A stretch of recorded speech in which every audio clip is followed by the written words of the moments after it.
So you see, all Scripture is useful so that the man of God may be thoroughly equipped for every good work. And the reason that we struggle is because we don't live conscious of God every moment. Is anyone there yet? No, not there yet. But is that your goal? To let them richly dwell in the Word of Christ so that they have Christ Himself with them. Are you ready for change that sticks?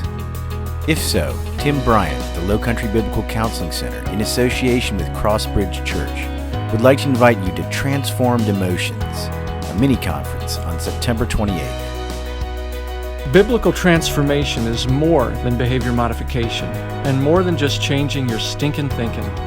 It's about changing who or what is your God. At Transformed Emotions, we'll be providing biblical hope and help for the anxious, angry, and depressed, as well as specialized training for the pastor, counselor, and church leaders. If you or someone you love would like to attend Transformed Emotions, visit www.biblicalchange.org to get your free tickets.